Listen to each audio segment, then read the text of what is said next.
I was born and raised in Casa Grande, Arizona, a small rural town between Phoenix and Tucson. The kids that I went to kindergarten with were my best friends all the way until graduation.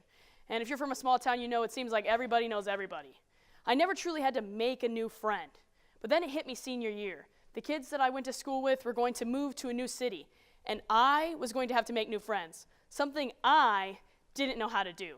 I know it's a little hard to believe. Someone like me, student body president, captain of multiple sports teams, outgoing, outrageous. But I had no idea how to relate to someone that didn't have the same upbringing as me. But it didn't help that this journey started sooner than I expected. I decided to apply for the Flynn Scholarship, the most prestigious merit scholarship in the state of Arizona, awarded to 20 students, a full ride to any in-state university.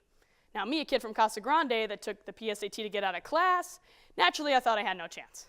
But come February, I was honored to be selected as one of 40 finalists and invited to visit the in-state universities.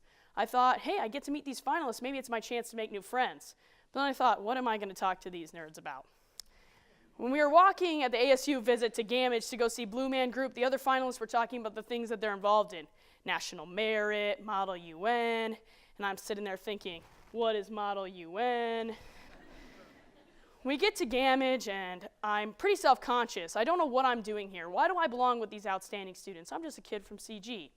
I sit down next to a tall, thin Indian girl with long black hair. I couldn't even remember meeting an Indian person when I lived in Casa Grande. She started to make conversation with me. It started to get just silent and awkward, and I decided to come clean to her. I said, I don't know what I'm doing here. I'm just a girl that loves sports. She goes, oh my God, what sport do you like? I said, football. She goes, what's your favorite team? A question no one had asked me my entire life. How does someone not know that I am a Bears fan? I mean, come on. This C adorns everything that I own, that I worship with my entire heart. I proudly told her, the Chicago Bears. She said, oh my God, that's my favorite team too. What do you think about Jay Cutler? Oh, don't even get me started on Jay Cutler. Thank you, whoever clapped. This experience introduced me to a concept of networking that I want to give to you. Without this common bond, would myself and Nirali Patel have gotten to know each other? Would she have become my mentor, my roommate, and my first friend outside of Casa Grande in college? Probably not.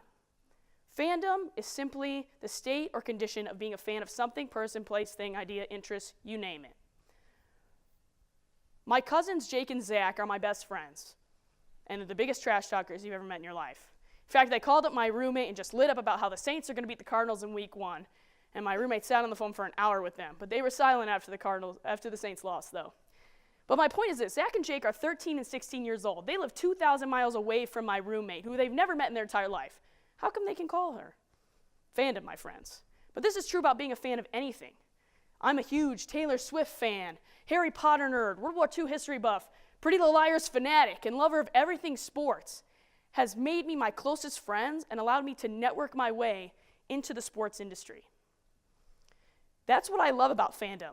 Fandom allows you to elude prejudice because, hey, if you're wearing the same color as I am, you must be a pretty all right person. It's almost universal language. It makes a total stranger part of your family.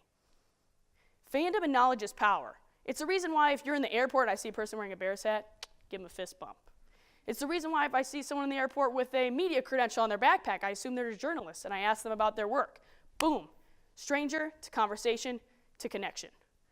Sometimes this person doesn't even need to speak English. A simple C on a shirt can do the trick.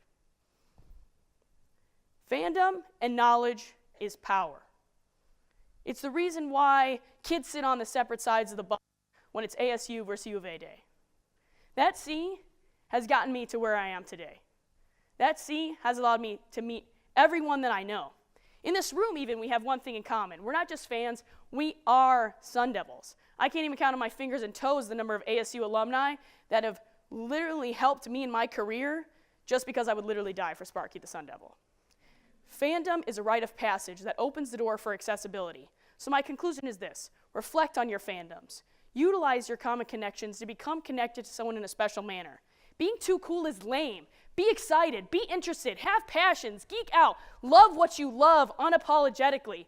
Because when it comes time to meet your favorite person, it's going to mean a lot more than that you two have something in common than that you just think that they're awesome. I promise.